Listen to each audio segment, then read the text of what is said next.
The other ones are longer and longer. There are more trillion. My name is Samaritan. I'm 48 years old. I'm a divorced single mom and grandmother. I have 2 sons, a daughter-in-law, 2 granddaughters. I just have a love for people, and I want to see people happy, and I want to see them free. A lot of times it's just listening. People need a sounding board sometimes, and they actually work through some of their issues just by having someone listen to them. I am an ordained minister, so there are often times where I will give spiritual advice through the Word of God, the Bible. I will also just give practical advice on skills or tools that they may need to get through a certain portion of their life, a certain stressful situation. I know that as a child, it saddened me when other children were either hurting. I could tell when someone was punished a lot by a parent, so I see that they were unhappy. And I think that in itself, at Christmas time, knowing that children weren't getting presents, that used to make me very unhappy. So I would make gifts for children just so that they could feel that they were or getting and receiving something. I think the most rewarding experience for me was a woman who was very bound up and didn't have peace of mind about a situation in her life. And not through just listening, but praying with her and giving her the truth about who God says that she is, set her free in her mind. And she was no longer bound by that circumstance and no longer in pain.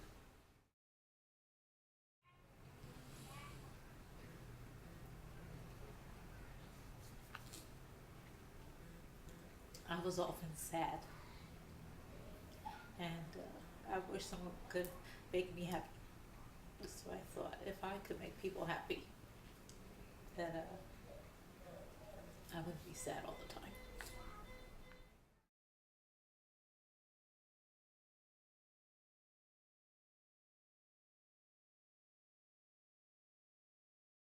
If I could take away someone's pain, that kind of pain that I was feeling about being alone or being rejected, if I could take away that just for a moment, that's what I wanted to do. And then as I got older, I accepted the Lord. And so the person who came and gave life and gave everything, it was tortured for us. He gave everything to help us. We need to take that example. And we don't have to go anywhere near the pain in which he suffered just to help someone else. I used to go to nursing homes and sing. So that was a specific incident that I always remember. Just seeing how the senior citizens would just light up. First, just knowing that someone cared enough to come. Specific instances when, as a teenager, I didn't have Christmas dinner with my family, and I went to the hospital and would go to each room just to make somebody smile, because it was Christmas time and it was just a horrible time to be in the hospital. I am on the board of directors for United Cerebral Palsy of Hudson County, and so we help raise funds for the clients that have cerebral palsy, and for the families, to help them to handle family members with cerebral palsy. I'm also on the Newark Convocation, which is praying for the streets of Newark, New Jersey, where there's a lot of crime.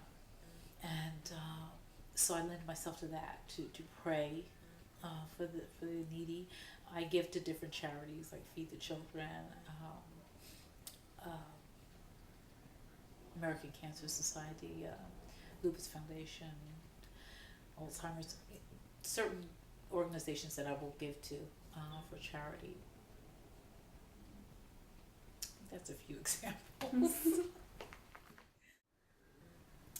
In another instance, when the Katrina victims, when that whole thing happened in New Orleans, I went down, and it was a year later or more, and I went down with a pastor from New Orleans and just donated. I think that maybe part of the reason I'm having a hard time thinking of ways in which I've helped people is because I look at it as not something that, like, look at me kind of thing. I try to go for those that are less fortunate. I look for the person who's in need. Who is the less fortunate? Who's hurting? Go out and I'm involved in a ministry, royal priesthood, and we go out on the streets of Newark and feed the homeless and pray for them. Because not only do they need prayer, but they're hungry.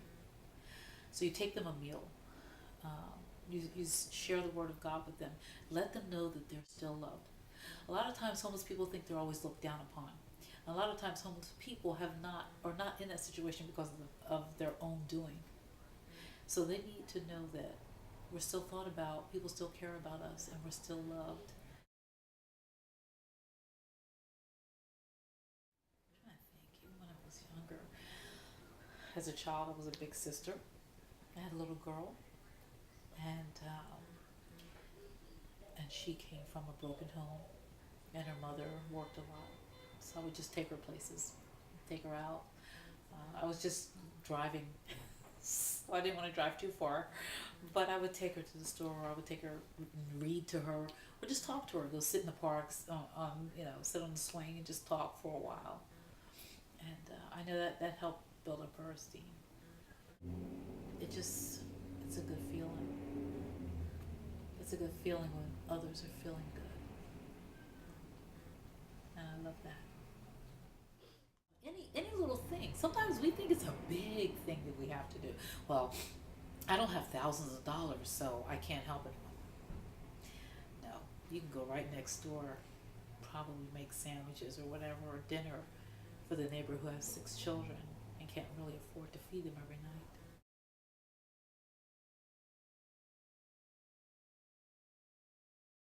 Pay it forward. And that, I love that idea, that you do something for someone and then they do it for someone else, and it just keeps that domino effect. That's when I think you're going to have such a communal change. Because when there's a community feeling good about something, when people rally together, when someone, a child is lost, and then they're found, and just the heightened joy that's felt around the community. I think when you do that on a daily basis, a random act of kindness, and then you do another random act of kindness, there's just a good feeling throughout, and we need that. We need it so desperately now. More people helping others instead of just themselves. You all get out there and help. No, I'm just kidding.